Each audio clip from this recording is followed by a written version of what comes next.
It's no secret that writing can be lonely work, but does it really have to be? Whether you're full-time, part-time, or just starting out, you'll get insights into the tricks, tips, and production habits of writers from every level of the biz. From best-selling authors to those launching their first novels, you're sure to be in the company of friends as we encourage great writers to divulge and share their secrets. This is the Great Writers Share podcast with your host, best-selling author, Daniel Wilcox. Hello and welcome to the Great Writers Share podcast with me, Daniel Wilcox, where every week I hijack an hour or so of time from some of the kindest and hardest working writers around today to join me on the show and discuss everything that makes them tick, roar and bounce. Today's date is the 15th of June and we are less than 2 weeks away from the launch of my first non-fiction project, Collaboration for Authors. Very exciting on this side of things. I'm ramping up my advertising, I've got people reading the book, I'm hearing good things, which is always a positive because that's one of the scariest parts of ever putting a book out in the world is the fact that people have to read it and they will judge you and they have their own opinions and that's okay. But so far so good. I'm hearing some good things and the advertising and pushing efforts are still going on. So by the 26th of June, the launch will happen. Things will be okay in the world and I'll be able to calm down a bit, which will be wonderful. Also pushing forward on episode 1 of When Winter Comes, the first book is officially complete and edited and ready to ship. I am currently working on book 2 with the intention of working soon on, you guessed it, book 3.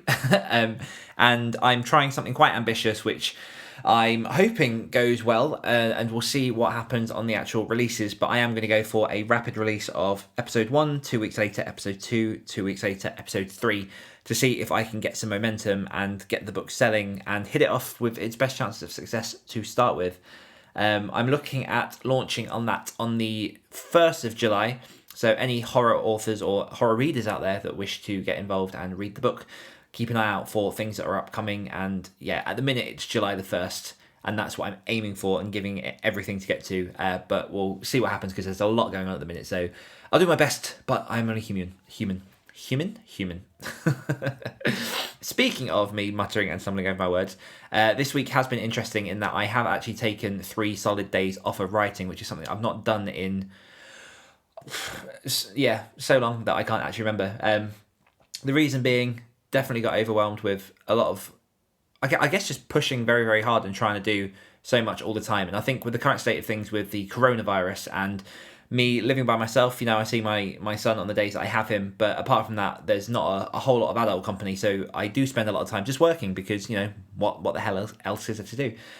So I did decide to take 3 days off, and I do feel so much the better for it. So at the time, I didn't want to, I just wanted to keep on working, but I was like, you know what, it's not happening, it's not working, take some time off, boom, 3 days later, back at it, and feeling so much better for it. So, I preach it all the time, and people preach it to me, but take a break when you can. Your brain needs it sometimes. You don't have to push it every single day. Today's guest is the incredible Julie Hiner, who is a writer of dark crime and horror. She's someone who I came across on a bunch of Facebook groups. She's someone who I've been speaking to privately about bits and pieces that she's doing her own work. And she's on a really interesting journey. We cover the whole breadth of what Julie's been up to in this interview, starting at looking at her non-fiction, in which she talks about a girl and a bike, where she cycled up a very, very big mountain with little preparation and then turned that into not only just a blog and a book, but also a way to enhance her mindset and bring that kind of spirit into the craft of writing. So there's a lot of really useful practical tips that you can take away from this episode. We also talk about her venture into writing dark crime and horror and how she's embracing a lot of the cultural visuals of the genre. If you visit her website at killersanddemons.com, you'll find a lot of very, very... you just get smothered in horror, and it's freaking fantastic. So it's definitely worth checking that out and just seeing how someone can literally dunk themselves into the genre that they're trying to write in. And there's a lot of what a boring ass like myself call content marketing, but extra affiliate things that she's doing in order to widen that readership. And they're very, very creative and unique ideas. And one of them, and we go into it in the interview as well, is that she takes people's readings or people's short stories and then does readings online in a very, very horror dark way, which is very interesting to watch. And very flatteringly chose to use one of my stories as well. So I was more than happy to say, yes, you can use that. And you can definitely check out the result. I'll pop a link in the show notes for that video for anyone that wants to see that. But yeah, it's very, very exciting. There's a lot in this interview, like I say, that you can take away, a lot of practical tips. So definitely stick around for that. Before we go into the interview, we're going to do a quick shout out to my patrons over at www.patreon.com/The Great Writer Share, where for as little as $1 a month, you can get involved in a whole host of extra goodies. So you can get access to ad-free early access episodes. You can get I'm going to say access again into the Great Writers Learn Library, which is going to be a growing resource for writers who are trying to improve their craft. As well as entry into the private Slack group, in which we've got writers discussing what they're doing and just getting involved and joining the conversation. And I want to say a very, very big thank you to HB Line, who is my brand new patron for this week, who joins in at the Great Writers Learn level. So hopefully there's a lot of resources there that you can learn from and benefit from and all that good stuff. So thank you, HB Line, for getting involved. And yeah, let me know how it goes. So without any further ado, let's dive into the interview with the one and the only Julie Heiner.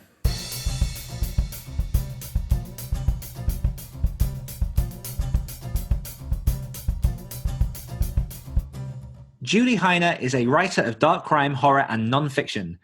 Julie has been fascinated with the complexity of the dark mind of the serial killer and obsessed with trying to understand how murder can occur. Finding inspiration at a talk given by a local homicide detective, Julie surged down her new path to writing a dark serial killer novel. Julie's favourite parts of her newfound writing process are the detailed research, creating an in-depth character, and digging deep into his, her, or its mind, and unleashing her inner artist on photos to create the cover and marketing material. Julie, welcome to the show. Thank you so much for having me.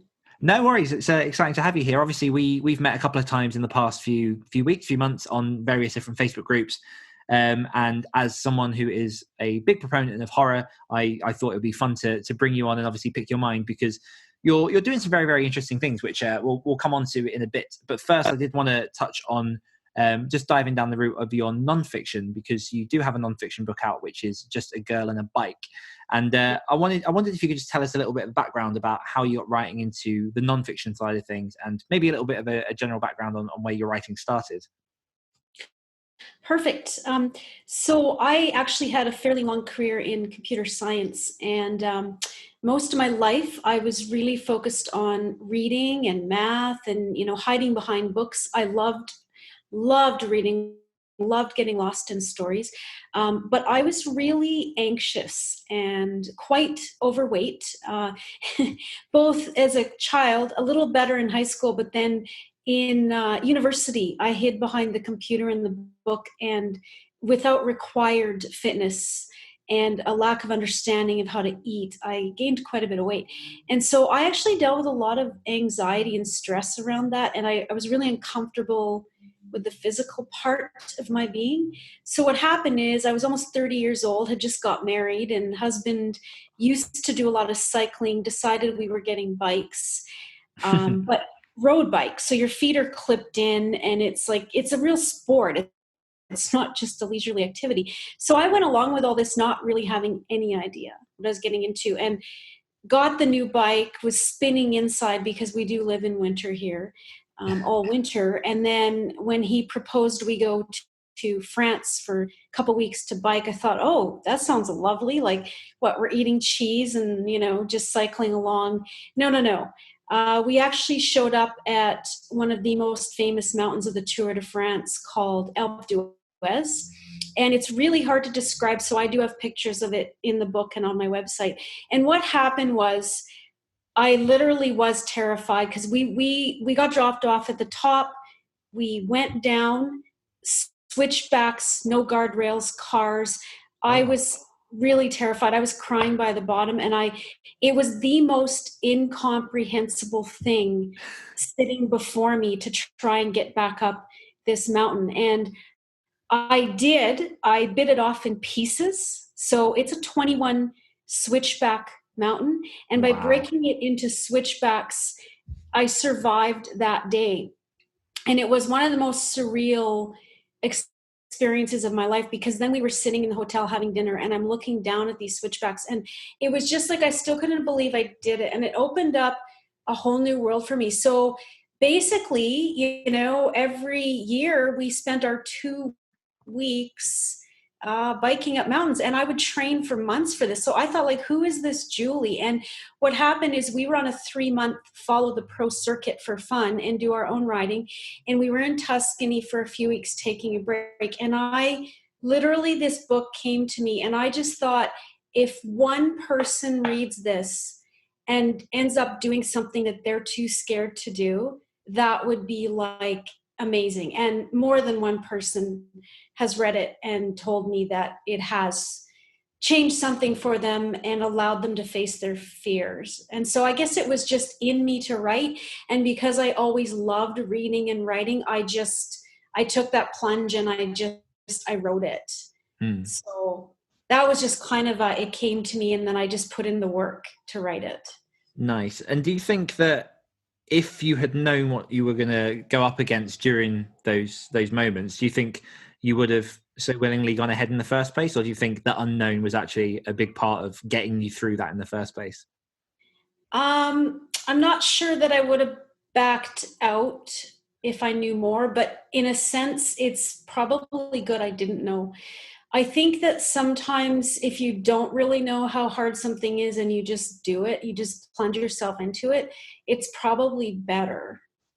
I think about years later when I climbed another one called Mortirolo, and this was deep into my cycling life. And it is like Lance Armstrong said something about it being the hardest mountain he ever did. It's stupid, but I knew too much. And so the night before I did it, I was up half the night nervous and thinking about it.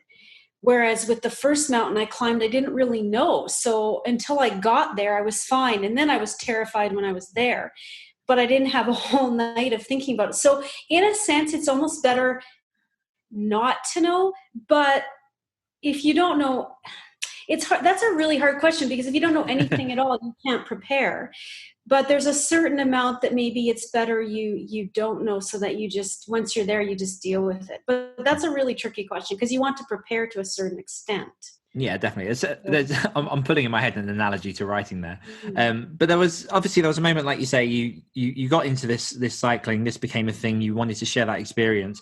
What were the initial factors that actually made you put pen to paper and say, okay, I'm going to tell this story? Because obviously a lot of people spend their time experiencing these extraordinary things that would be beneficial to share to people.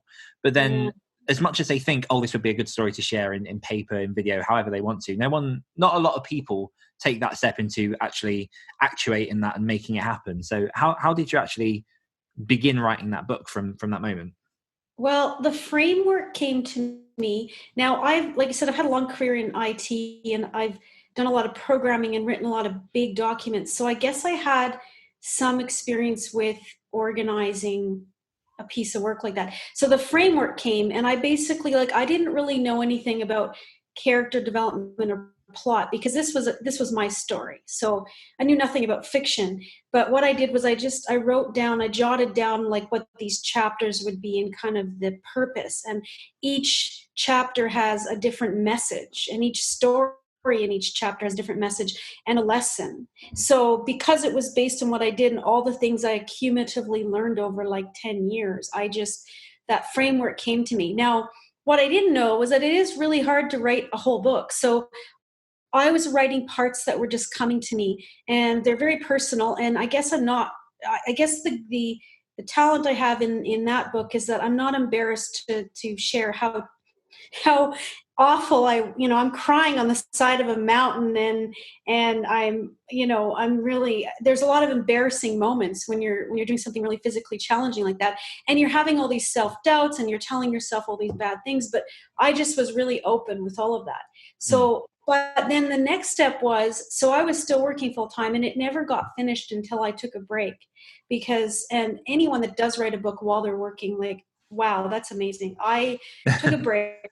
And I focused, I treated it like a job, and I was just writing all the pieces that were, say, less interesting that needed to be in there to bridge all the stories. And I just would sit down and write pieces until it was finished. And then I did get an editor, and I immersed myself in the local writing community and learned all the pieces about how do I put the book together once it's written. And I just did it. I wrote a project plan, and I committed to it, and I did it. I I love it. guess I really wanted to share that message bad enough that I wanted to, and I liked the challenge of trying to do something, writing the book, doing something that I'd never done before. Yeah, I definitely think a core part of particularly nonfiction of being able to put a book out there in the first place is having enough of a passionate pull that you know that that's something you something worthy of putting out there, something that you really really want to deliver. I'm interested in your journey with your local writing community because obviously writing, as I put in the intro of every one of these shows, writing can be quite a solitary art, and surrounding yourself with people that are in the same situation, or at least know what the pain of writing can be, is it can be massively beneficial just to get the ball rolling on a career. How did you approach finding people locally to you, and what specifically was it that they did that helped you? Well, there's two parts of it. Part of it came to me. I was in a bookstore, saw a lady doing a signing, went up to her. She was very interesting. I bought her book, and it was wonderful. But I told her what I was doing. So I'd had the bike book together, like it was written, it was edited. I had no idea what to do next. And she said, "Oh, you need to go to this conference." And it turns out in Calgary, where I live, we have a conference called When Words Collide. It's an award-winning, volunteer-driven conference. So almost 1,000 people go to this every year. And the reason it works is that people, not just locally, but people fly in as well to present. So everybody volunteers their time. So it's like a $50 thing for 3 days of nonstop. You could be in classes every hour. And what I did, so part of it was it somehow came to me that I learned about this. But the other part was when I went for those 3 days, I go every year now, but the first time I went, I wrote a schedule. So I went through all the classes ahead of time, and I went to every single one that had anything to do with self-publishing or creating cover art or anything like that, because I wanted to just do this all myself, because that bike book, I donate all the proceeds. So I wanted to just learn how to do it all on my own and then keep the costs really low. And so I went to nonstop classes, and after I was done that 3 days, I wrote the project plan to, produce the book and put it out there. But I was really, and I actually think it's probably not just here in Calgary, I think it's everywhere, but the writing community was amazing. I was reaching out to people after that I had met because they were doing presentations or we had chats in the hallways, and they were answering my questions and helping me and supporting me. And then I learned that there's also a writing society in Calgary here, and so I'm part of that, and they're constantly putting on classes and get-togethers, and they support each other. And then for a few years I just threw myself in to classes and going to the conference every year and making that effort to get to know people and helping them and asking them when I needed help. And my viewpoint is that I can always learn. So I would love to always hear what someone else has to say, because they might know something I don't know.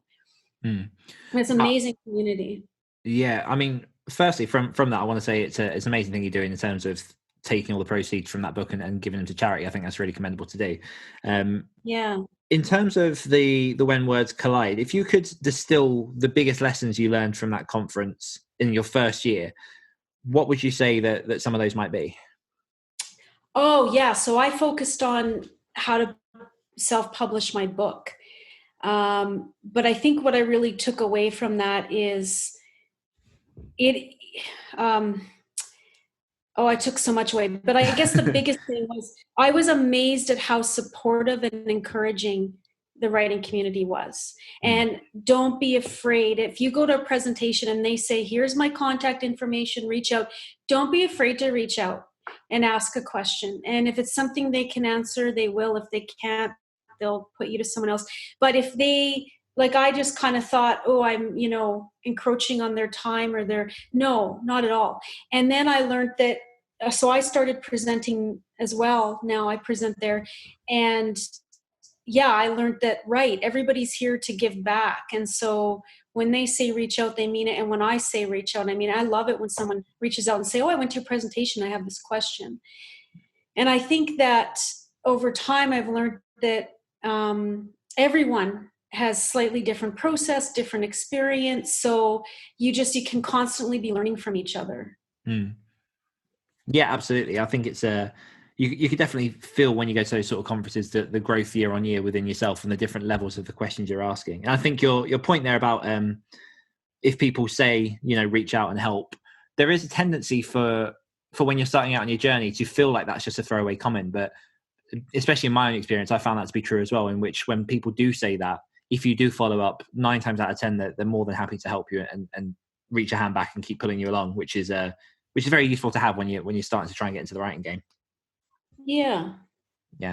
If you were to take the biggest lessons you learned from writing Just a Girl and a Bike, so we're looking wider at the conference now.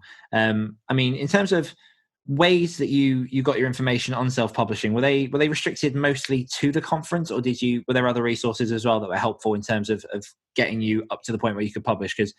But from my research, the book came out in October last year, if I'm correct, 2019. No, the bike book came out like 3 years ago, January. Okay. Or sorry, 4 years ago. I think it was 2016. Oh, fair enough. So where did you get your information in order to get to the point where you were happy to self-publish that book? Okay, so for the editing, I asked other people, and I actually got introduced to an editor through someone I know. So that's not that helpful. But to learn how to print, so I did print and I did ebook. Mm-hmm. And so when I wanted to print, I'll just use that as an example. Well, how do you know where to print a book if you've never put a book together? So I reached out to about 5 people that I had met at the conference that I knew had printed their own books, and they gave me 5 options. They each gave me what they did. And so I did my own research on top of that. So I ask, and then I do my own research. So I'd have a spreadsheet that compared these printers, and I came up with, well, what's important to me in a printing service? And I found the one that most satisfied my needs, and I went for it, and I tried it.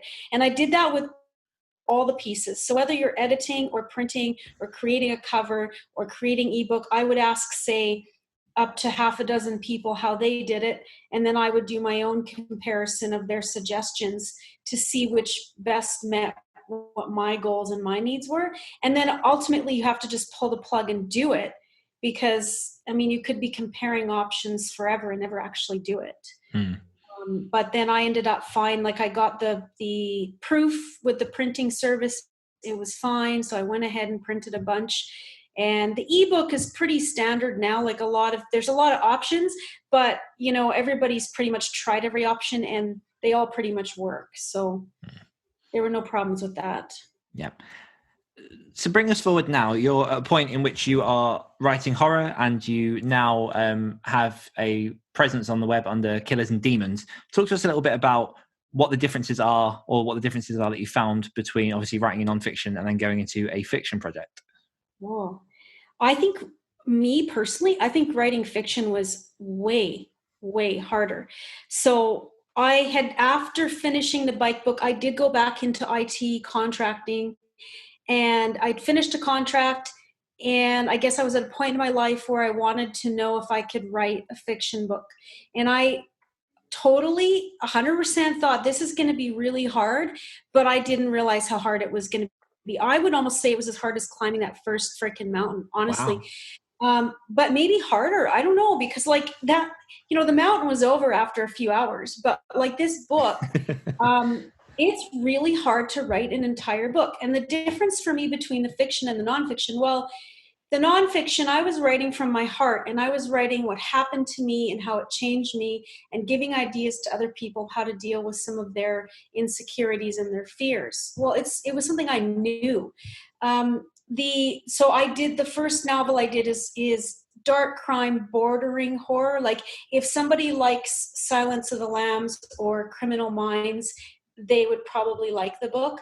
When I went to write it, I'd always been obsessed with the topic of serial killers and detectives, but I knew nothing about how to create a character. So when you start writing, well, who are you? Who is this person? And how are you writing them? Well, it was really hard. So it took me, I gave myself kind of the time limit. I would like to be able to have this book written, like at least in the first form, within a year. And so I was just, like I said, treating it like a job, like my other one, and every single day, 5 or 6 days a week, blocking out chunks of researching and writing, because I really wanted to see if I could do it. And little did I know that a lot of people start and they don't get to the end. No. But I just really wanted to see if I could write this book. I really wanted to get to the end. So I think it was harder than the nonfiction, because these are people that you are creating in a story you are creating. Like, it's not based on what you actually have done or, you're creating this whole world. And I guess the biggest challenge for me was, how do you know if it's complete shit? Because you're writing it, you're so close to it, you can't see if it's any good or not. You really can't. It's amazing. Yeah, no, I love how honest and open you're being about this, because it's there's definitely an element of truth to what the process is and how difficult it can be. And I think as much as people like to say that, writing fiction can be easy, and for some people obviously it's easier than others, you are building an entire world, like you say, and it can be very difficult. And I guess particularly, like you say, going from non-fiction to jumping into this fiction, was your progress slower? Did you find that deadlines were difficult to meet? Because you've also said a couple of times that deadlines have been incredibly important to you actually getting to the end of the book, and even though they're self-imposed, obviously they had some kind of effect on you. Were you able to meet those deadlines as easily as you might have expected? Well, I mean, I think there were difficult moments and there were fun moments. So the process for me, like, I remember days where it was really hard to write, and days where I was starting to find that, like, when you start writing and you don't even remember what you wrote, and you go back and you read it and you think, wow, this is cool. So I was starting to find myself as a writer, because I was letting myself go into this process. But also, it's practice. Like, if you want to bike up a mountain, okay, you can show up without any training, but that, I don't recommend that.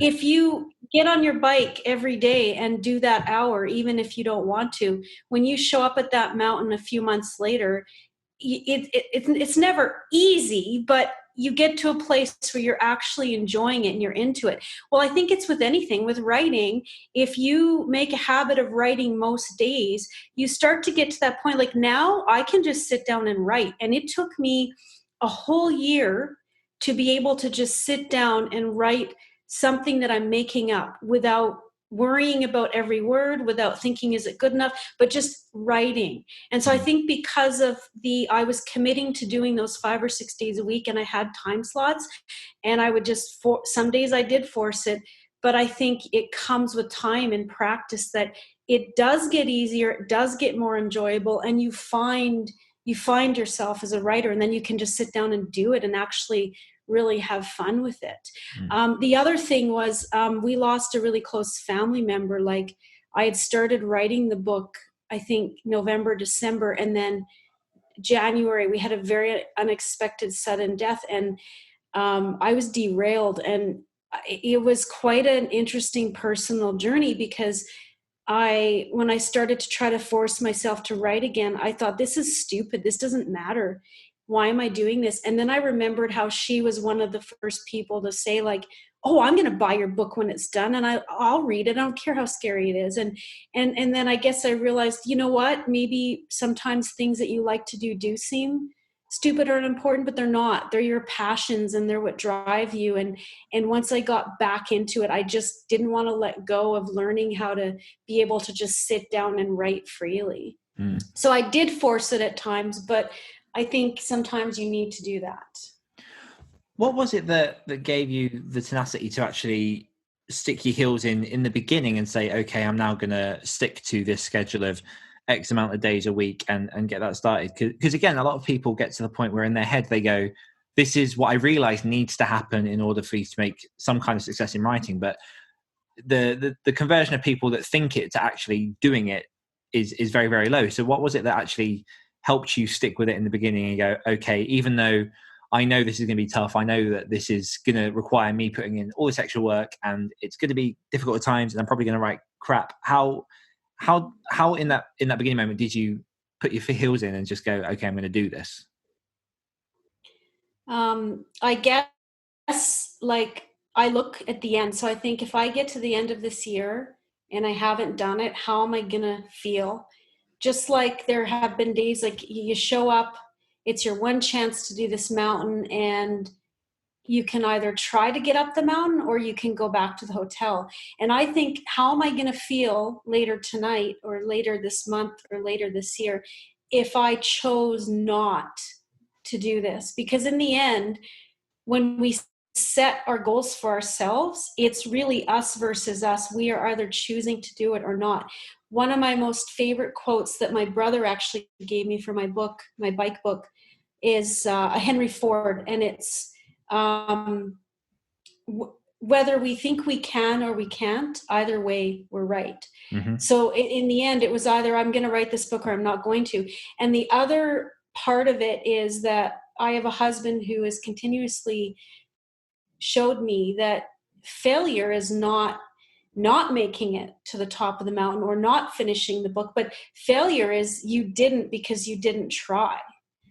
So I think for me, I've just learned over the years that partly I'm a kind of person that just when I decide to do something, I won't give up unless there's a really good reason. And the other part of it is I've learned over time how it feels when you didn't do something and you know it's because you chose not to. I'm smiling because I totally agree with that. And that's pretty much identical to my viewpoint. If, anytime I sit there and I feel crap or I feel like I can't just get down, do the words, do the things that I know I need to do, I just literally picture whether or not you're going to regret it in 24 hours time, in a year's time, and see if it's in any way going to be contributing to you moving forward or whether you're going to be standing still. And I think that's it's a powerful viewpoint to have. And I know that everyone has their different ways of motivating themselves and pushing forward, but there's definitely one that I use as well, just because it's very, very powerful. Let's dive a little bit more into your horror. So your horror and dark crime. What was it about these particular genres that speak to you, and how are you setting forth on your journey? Obviously, you've already got a book out, which is Final Track. But how are you moving forward in terms of creating this horror fiction brand? Okay, so the kind of crime I write, it's really difficult to categorize. Like I said, it's closest to something like Silence of the Lambs. And what I didn't know was when Thomas Harris wrote that book, and if you recall, the guy who was killing these women was skinning them and making suits. Well, that was actually based on a real serial killer. That kind of thing happened. And he actually interviewed John Douglas, who I'm obsessed with. He did the Netflix series Mindhunter, and it's based on his books. Okay. But actually it's his life, so it's all real. He basically was one of the creators of criminal profiling in the 70s based on some of the worst serial killers in the world. And he interviewed these killers, and they show all this. It is a fictionalized version on Netflix, but it's so close to the truth. And I guess I just find that kind of serial killer, and we're talking like the Ted Bundys and the Brudos guys. And like in BC, we had a pig farmer named Picton who, they found hundreds of DNAs on his property in the end. Anyways, we're talking about these guys. Everybody knows Ted Bundy, so that's a good example, who they will kill 10s, 20s, 30s, hundreds of people. They can't and won't stop. And they all have a clear set of the same elements that make them up. And even though it seems that we're able to catch these guys sooner nowadays than we were before, for a number of reasons, it still happens. And so I guess I find that I call it dark crime, but it's borderline horror because it is one of the scariest things, I think, and it's true. And so the reason I picked killers and demons is because I would love to be able to write both that type of dark crime that borders horror and horror itself. And I am actually writing short stories in horror now, so that's coming. So I think your question was how to move forward. I wrote the one book, and I've actually, book number 2 is with the beta readers right now, and book number 3 has been drafted. So I've continuously pushed myself to keep writing and keep a schedule. And now I'm at the point where I can branch out, and I'm starting to write more what people would identify with as pure horror. And so I don't have any of that out yet, but that is definitely coming. One thing I particularly like about the Killers and Demons, because I've been on the website, obviously we've had private talks in the background. You've recently done a reading of one of my stories, which, thank you, that was I was incredibly flattered by that, and I think it's awesome to see other people enjoying fiction and putting that out in the wild. You definitely are building a very, very strong visual image of the kind of stuff that you love and the kind of stuff that you portray. And one thing that I love about looking at the things that you're doing is you're very strong at embracing what that image is of what you're trying to portray, if that makes sense. So obviously you've got things. So let me just read a little bit of the summary of what the Killers and Demons website says, which is, welcome to Killers and Demons. Here you will be fed a toxic cocktail of 80s metal, ritualistic murder, and raw horror. Be prepared to have your skin prickled and your bones chilled, but not before you get in a headbang or two. There's so much of that I love.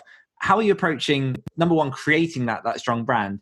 And tell us a little bit more about some of the creative avenues that you're making in terms of putting more content out there that isn't necessarily related to the writing. Right. Okay. So I love to do a lot of different things, and I've recently focused this website because I can get sort of, like I like a lot of things. What I've realized is I love most is the writing and the reading. So I just want to go back to what you said about, I did a reading of one of Daniel's stories from Twisted, which I just got. And if you do not have it, oh my God, it's just delicious. And I think for me, what the horror I love is it's like the original Jaws movie, where you don't necessarily really see what's under there, at least not right away. And the horror itself is about the emotions we feel. So Daniel's book, all the stories, I feel like they just take you to the raw emotion that any human being can relate to, and it's terrifying. And so what I've done on the website is I do makeup, and I'm really playing around with scary makeup and doing videos of readings, and I'm starting to do other people's that are giving me permission, and Daniel was nice enough to give me permission to read his story. And what I love is that there's a visual component to it, and then I'm trying to make the voice scary, and I'm trying to take people back to that time when they were a kid and, mom or dad was reading to them, except for adults. Why shouldn't we as adults have that fun?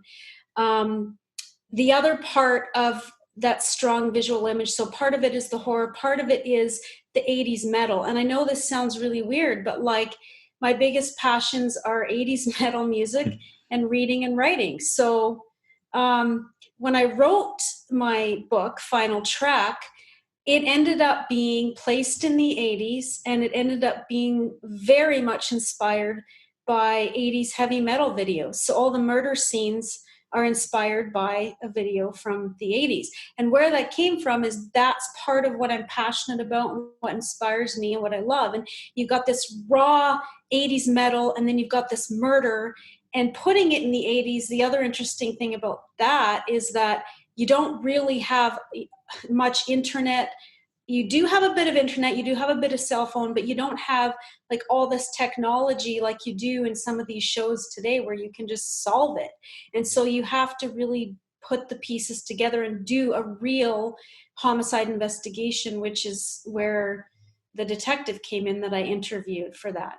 So I think I got away from your original question, but you said that it was very visual and it's very clear what it's about. And that's really good feedback, because I am trying to make it clear that this is a very dark crime, raw, emotional type of writing and reading. And whether it be the heavy metal or the murder or the horror, they're all, to me, they have that raw emotion behind them.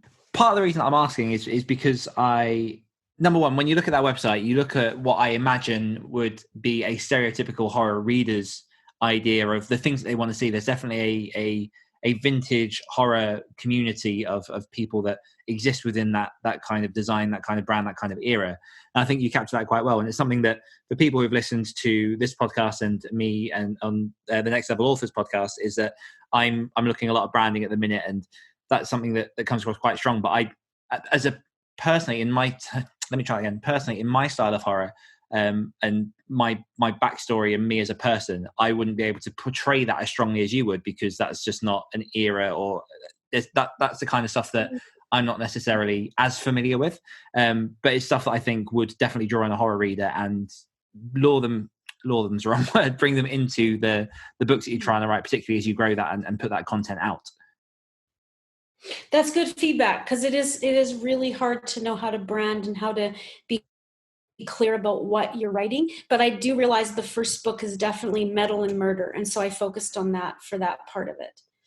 Perfect. We are unfortunately shortly running out of time, but I do have one main question before we go into our quickfire round, which is, why do you, Julie Heiner, write? Oh, I write because there's nothing more delicious than losing yourself in a story. And I guess it's my way to give back to all those people who I've read their stories and just had such a wonderful time. I want to provide that for other people. Beautiful. Okay, so we're going to go into our quick fire round now. I'm going to hurl 10 questions at you as quickly as possible. Try and answer them as fast as you can, but obviously feel free to pass if you don't have an answer. It's all just in good fun. Are you ready? Yes. Okay. Who is your favorite horror villain? Hannibal Lecter. What's the best band of all time? Oh, Guns N' Roses, the original. Biking or hiking? Biking. Boats or planes? Planes. Who was the last writer to make you laugh? Sarah Johnson. She's local. What's the worst film of all time? The worst. Oh, the new Quentin Tarantino movie that's supposed to be about Charles Manson. I'm sorry, I can't remember what it's called.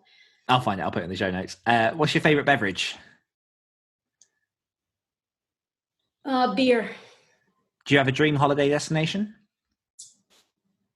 To go back to Italy. What's a Christmas present you wished you got but never received? Pass. I've done well. What's your favorite season? Summer. Perfect. That's 10 questions. One bonus question is, where can my listeners find out everything about you and all that you're working on? killersanddemons.com. Perfect. Well, Julie, thank you so much for taking the time to come on the show. It's I genuinely mean this when I say I'm excited to see where your journey takes you and to see all the stuff that you're creating. And thank you again for a wonderful portrayal of one of my stories. Thank you so much. This was wonderful. Thanks so much. No worries. And thank you everyone for listening, and I will see you next week. Thanks for listening to this week's episode of the Great Writers Share podcast. Next week, the tables will be flipped and a mystery host will be interviewing yours truly ahead of the launch of a collaboration for authors. Don't forget you can get early access to every episode of the Great Writers Share podcast and the chance to ask upcoming guests any of your questions just by becoming a patron of the show. All you need to do is visit www.patreon.com/Great Writers Share and support the show for as little as $1 a month. One more time, that's www.patreon.com/Great Writers Share. Until next time.